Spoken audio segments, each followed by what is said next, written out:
acerca de lo que son el diseño de sedimentadores, generalidades y ejemplos. Nuestro grupo está integrado por mi compañero Luis Lor, Pedro Salas, Alejandro Ceballos y quien les habla, Víctor Moreira. Bueno, yo les voy a hablar acerca de lo que son las generalidades de nuestro tema. Un desarenador convencional es un tanque construido con el propósito de sedimentar partículas en suspensión por la acción de la gravedad. Este elemento constituye un tratamiento primario, pero en algunos casos es necesario realizar un tratamiento convencional de purificación de aguas, como se indicó anteriormente. El desarenador debe situarse lo más cerca posible de la bocatoma, con el fin de evitar problemas de obstrucción en la línea de aducción, ¿verdad? Los desarenadores se deben diseñar para evitar el asolvamiento de los sistemas de conducción y preservar los equipos hidromecánicos de la acción abrasiva de los sedimentos gruesos contenidos en el agua. En condiciones normales, la operación de desarenadores deben garantizar tres aspectos muy importantes, como son: una, la clarificación del agua mediante la retención y sedimentación de las partículas mayores a un determinado tamaño. Otra sería el abastecimiento ininterrumpido del agua en las conducciones, ¿verdad? Otra sería la evaluación sistemática de los sedimentos depositados en las cámaras. Los desarenadores no serán necesarios como cuando la captación de agua desde un embalse que disponga de condiciones adecuadas para la retención de los sólidos en suspensión, transportados por el curso del agua afluente al embalse. Cuando se prevé conducciones y canales, los desarenadores deben garantizar la retención de los sedimentadores mayores que un determinado tamaño y que las fracciones no retenidas no sobrepasen la capacidad de transporte al canal. Para el diseño del desarenador se debe contar con la siguiente información, ¿verdad? Una sería datos de cantidad y composición granulométrica. Otra sería los datos relativos a las características hidrológicas. Y por último, los esquemas de entrega del agua desde el desarenador. En lo que es cuestión del diseño del desarenador, se deben considerar los siguientes elementos. Una, el umbral de entrada, eso es lo primero. Segunda, una o varias cámaras en las cuales se produce la decantación, ¿sí?, de los sedimentos. Y la otra sería paredes de distribución para informar acerca del flujo del agua en toda la sección de la cámara. Otra sería el umbral de salida al canal recolector. Otra, en desarenadores en cámaras múltiples, canales de distribución que sirve para la repartición del agua a las cámaras. Se debe prestar especial atención a la aproximación del flujo hacia el desarenador. Por tanto, en lo posible se debe construir un tramo recto de canal de aproximación antes de entrar. Les voy a hablar de las generalidades para el diseño de otros desarenadores. Cuando la aproximación sea perpendicular al eje del desarenador, se debe proveer un canal repartido con el fondo en contrapendiente, muros de encauzamiento y tranquilizadores de flujo. Cuando el desarenador esté directamente acoplado a la toma, se debe construir en el cauce del río obras de encauzamiento y orientadores de corriente, cuya ubicación y forma determinarán en el laboratorio mediante la construcción de modelos físicos en caso que amerite. Los elementos del sitio para desarenador debe hacerse en base a la comparación técnico-económica de alternativas, las mismas que deben tomar en cuenta las siguientes condiciones: topografía y geología del lugar, facilidades constructivas, la aproximación del agua al desarenador, la misma que debe garantizar un proceso normal de decantación de los sedimentos y al mismo tiempo facilitar su evacuación. La evacuación del lugar para el desarenador se debe hacer en base a las siguientes consideraciones. 1. La ubicación más idónea de los desarenadores. Está en las cercanías de la obra de toma. 2. Los desarenadores adosados en las obras de toma pueden dar ventajas de orden económico, pero presentan problemas de funcionamiento relacionados con el ingreso al desarenador del agua en exceso durante las crecidas. Este incremento de cauce Se debe a que las oscilaciones de los niveles de agua en la toma se transmiten directamente al desarenador. La distribución no uniforme de los cauces de las cámaras como consecuencia de la variación de las condiciones de aproximación de los orificios de toma y la forma de zona de disminución de velocidades y áreas hidráulicamente muertas. Se debe dar preferencia a los desarenadores adosados cuando se tiene que derivar el agua directamente desde la toma por medio de túneles o tuberías, siempre y cuando a lo largo de las condiciones no existan tramos adecuados para la construcción de canales a cielo abierto. Cuando los canales derivados sean pequeños, se podrá diseñar desarenadores en cavernas. La ubicación de desarenadores en tramos intermedios de la conducción se debe realizar cuando por condiciones topográficas no sea posible ubicarlos en las cercanías de la toma y cuando el desnivel en las tomas resulte insuficiente para crear condiciones de velocidades que permita el lavado de los sedimentos.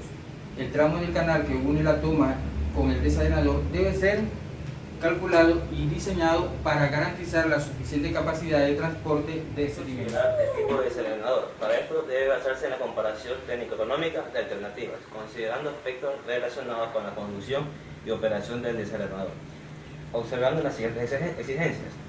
Si existe suficiente gradiente hidráulica, el ducto de lavado y abundante agua en el río, se debe utilizar desarenadores solo de lavado hidráulico.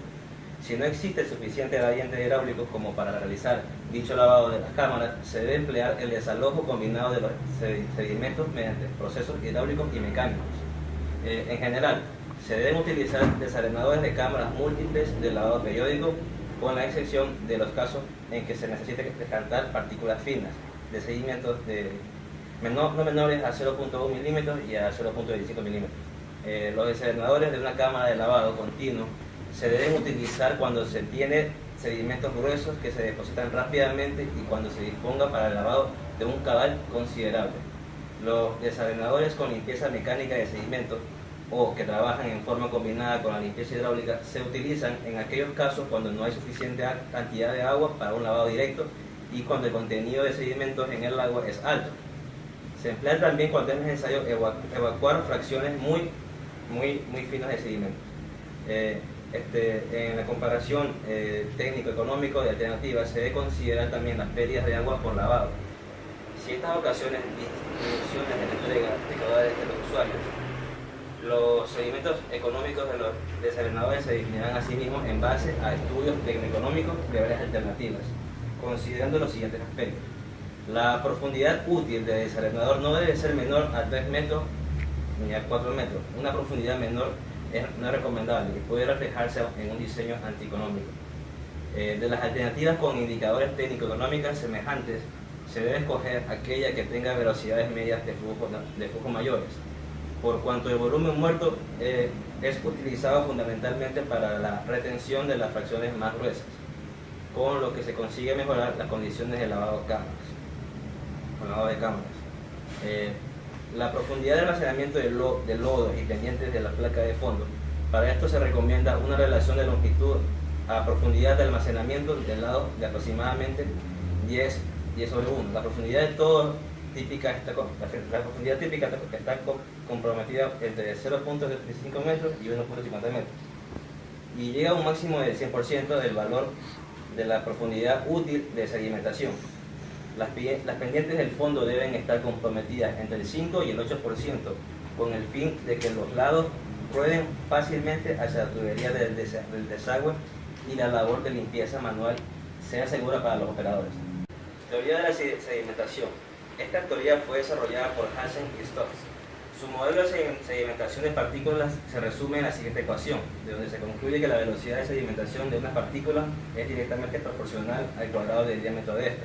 Es decir, la velocidad de sedimentación va a ser igual a la gravedad sobre 18 multiplicado al peso específico de la arena menos el peso específico del fluido, que en este caso va a ser el agua, dividido para la viscosidad cinemática del agua multiplicado para la diámetro al cuadrado.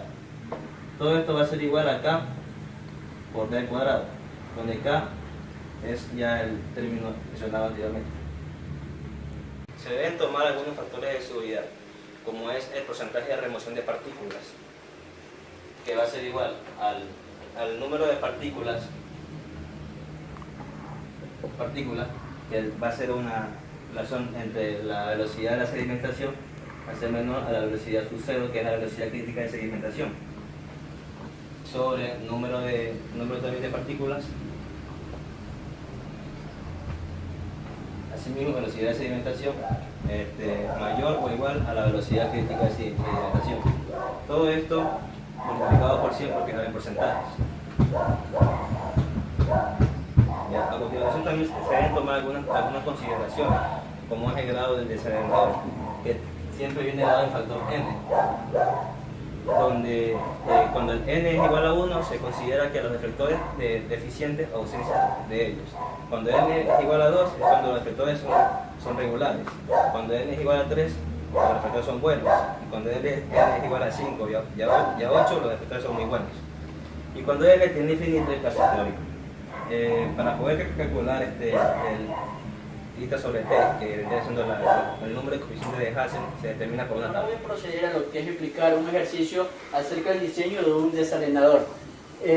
Como ya lo dijimos antes, un desalenador no es más que un tanque el cual sirve para sedimentar las partículas que pasan por él. Entre los datos que nos da el ejercicio está el porcentaje de remoción, que es el 75%, el periodo de diseño, que es de 20 años, el caudal en el año 20, que se requiere de 22.7 litros sobre segundo, la temperatura a la cual se encuentra el agua de 15 grados y el grado de desalenador es 1. Y por último, el diámetro de las partículas que se quiere sedimentar de 0.05 milímetros. El primer parámetro a encontrar sobre la sedimentación es su velocidad. Mi compañero habló un poco acerca de la teoría de la sedimentación, donde se llegó hasta la siguiente expresión: que la velocidad de sedimentación va a ser igual a la gravedad en centímetros, 918 sobre 18, que multiplica al peso específico de la arena menos el peso específico del fluido, en este caso el agua. De la arena es 2.65 menos 1, que es el del agua, dividido para la viscosidad cinemática del fluido a temperatura 15 grados, que es un valor dado por tabla, el cual es 0.01059 por el diámetro al cuadrado. El diámetro también, todos estamos haciendo en centímetros, así que el diámetro debe ser igual a 0.005 centímetros al cuadrado, dándonos un resultado de velocidad de sedimentación igual a 0.212 centímetros sobre segundo. Anotamos este dato por aquí, 0.212 centímetros sobre segundo. Ya. Otro dato que se me escapaba es que el ejercicio también nos plantea que la relación entre el largo y el ancho es de 4 a 1. Bueno, el siguiente parámetro a calcular acerca de la sedimentación viene a ser el tiempo. Para eso decimos que el tiempo de sedimentación va a ser igual a la altura sobre la velocidad de sedimentación. La altura se asume en este ejercicio una altura de 1,50 m. Sin embargo, una norma ecuatoriana dice que esta altura, como mis compañeros lo dijeron, va entre los 3, mínimo 3, máximo 4 metros. Ya. Como este ejercicio para fines prácticos se asume una altura de 1,50 m, todos estamos en centímetros, 150 dividido para 0.212 nos da, esto, si más no me equivoco, 707 segundos. 707 segundos. Una vez que obtenemos el tiempo lo necesitamos para lo que es el número de Hassen. El número de Hassen es un número dado en tabla en función del porcentaje de retención y el grado de desalenador, donde nos dice que para este grado y este porcentaje el número de Hassen es 3. Hay una ecuación que nos plantea que este número de Hassen es igual a θ sobre el tiempo, donde θ no es más que el periodo de retención, un parámetro que necesitamos conocer. Despejando θ, es decir, el periodo de retención, obtenemos 3 tiempos. Llevamos 3 por 707 segundos. Esto va a ser igual a 2120 segundos. Si lo llevamos a horas sale 0.59 horas, lo cual está correcto, ya que está normado que este periodo de retención se debe estar encontrado entre los parámetros 0.5 a 4 horas y tenemos 0.59, entonces está correcto. Ponemos aquí lo dejamos 0.59 horas o 2120 segundos. Ya. El siguiente parámetro a calcular va a ser el área superficial. Debemos conocer que en este caso existen dos áreas, el área mojada y el área superficial. El área superficial va a ser igual base por largo. Ya. Entonces, pero tenemos una fórmula para calcular área superficial que va en función del volumen, que es igual, área superficial es igual a volumen sobre altura. Altura dijimos que era 1.5 metros. Ya, tenemos altura pero no tenemos volumen. Bueno, y como lo mencioné, ya pues área superficial va a ser igual a volumen sobre altura, pero no tenemos volumen. Hay otra fórmula que nos dice que volumen va a ser igual al periodo de retención por el caudal. El periodo de retención lo tenemos, que va a ser igual a 2120 segundos. Y el caudal que necesitamos es 22.7 litros sobre segundo. Para que el volumen nos quede en metros cúbicos, este 22.7 mil litros tiene un metro cúbico. Lo dividimos para 1000 y nos va a salir por 0.0227 metros cúbicos sobre segundo, dándonos un volumen en metros cúbicos, de 48.21 metros cúbicos. Al obtener el volumen podemos sacar lo que es el área superficial. Área superficial va a ser igual a 48.21 metros cúbicos sobre la altura en metros, 1.5 metros, dándonos como área superficial el valor de 32.14 metros cuadrados. Escribimos estos valores acá, área superficial es igual a 32.14 metros cuadrados y volumen es igual a 48.21 metros cúbicos. De ahí, una vez que tenemos el área superficial, podemos recién encontrar lo que queremos, que es las dimensiones del tanque, del sedimentador, donde tenemos una fórmula que nos dice que el ancho, llamado B, va a ser igual a la raíz cuadrada del área superficial entre 4. B va a ser igual, por ende, a la raíz cuadrada del área superficial 32.14 entre 4. Resolvemos eso en una calculadora y nos da que la base va a ser igual a el ancho, 2.83 metros. De esta fórmula, al principio, yo dije que la relación largo-ancho iba a ser de 4:1. Si tenemos el ancho, por ende vamos a saber que el largo va a ser 4 veces B. Entonces, el largo va a ser igual a 4 veces B. Este valor, 2.83, lo multiplicamos por 4 y nos da 11.34 metros. Donde tenemos ya la longitud del tanque, que es 11.34 metros, y la anchura, que es 2.83. Todo esto fue con una altura asumida de 1.5 metros.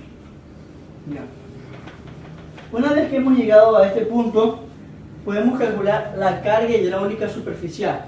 La carga hidráulica superficial no es más que la relación que existe entre el caudal y el área superficial, donde podemos decir que la carga hidráulica, llamado Q minúscula, va a ser igual al caudal dado en metros cúbicos, 0.0227 metros cúbicos sobre segundo, sobre el área superficial, que va a ser igual a 32.14 metros cuadrados. Al resolver esta operación nos queda un valor de 0.000707.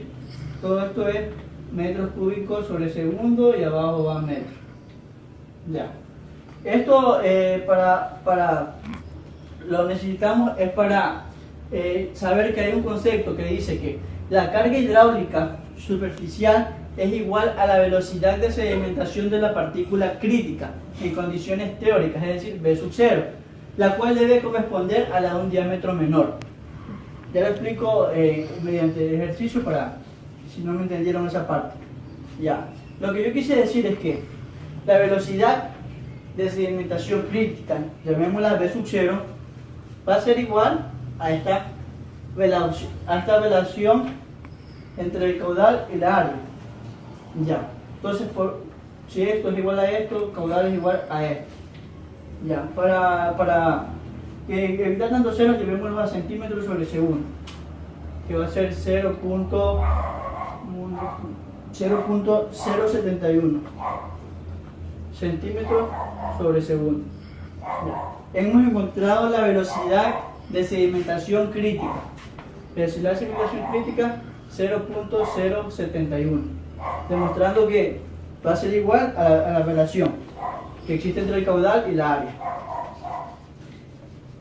Una vez que tenemos esta ahí, podemos calcular el diámetro menor, o sea, el diámetro en las peores condiciones en el cual va a funcionar, donde ese diámetro viene dado en la misma fórmula de la teoría de la sedimentación, pero ahora en vez de velocidad de sedimentación vamos a despejar diámetro.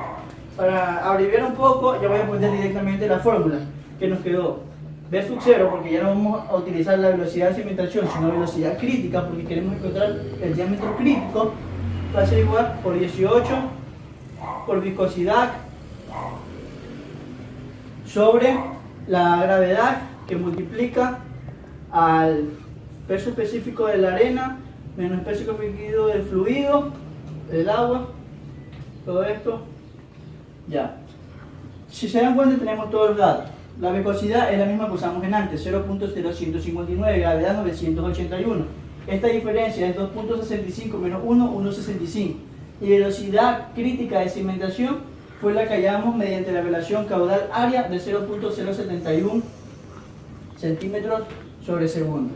Reemplazamos esta fórmula y nos da que el diámetro va a ser igual a 0.03 milímetros. Ya. ¿Qué quiere decir esto?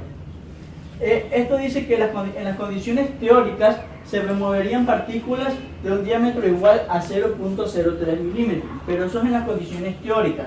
Al tener en consideración otras condiciones reales, como son el flujo no uniforme, las corrientes de densidad, las zonas muertas, que las velocidades horizontales varían de un poco a otro, podemos decir que de este diámetro se puede llegar a sedimentar el diámetro requerido en el diseño.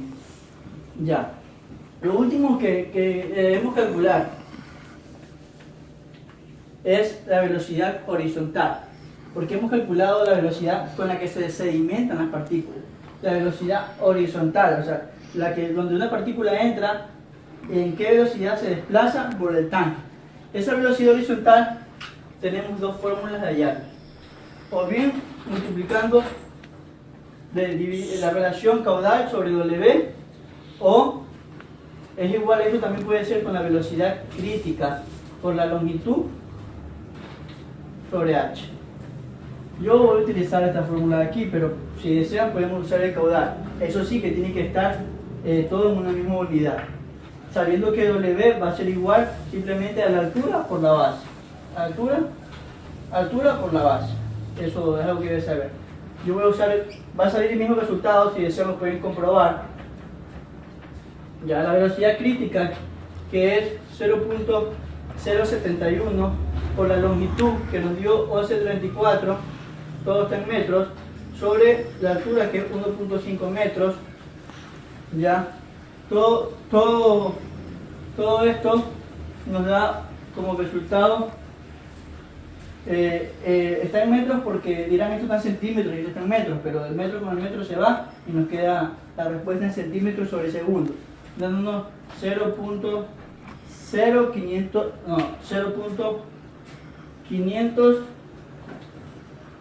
535 centímetros sobre segundo. Esa va a ser la velocidad horizontal.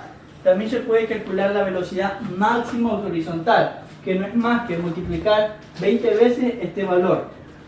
Bueno, por ahora Ya se dieron cuenta, tenemos base, longitud, altura, velocidad con la que se sedimenta, la velocidad horizontal. Doy por concluido este ejercicio. Sin embargo, no vale la pena recalcar que existen muchos más parámetros con los cuales podemos seguir calculando. Pero para no ser tan extenso este video, he considerado los que en mi criterio son los parámetros más importantes del diseño de un desarenador. Muchas gracias.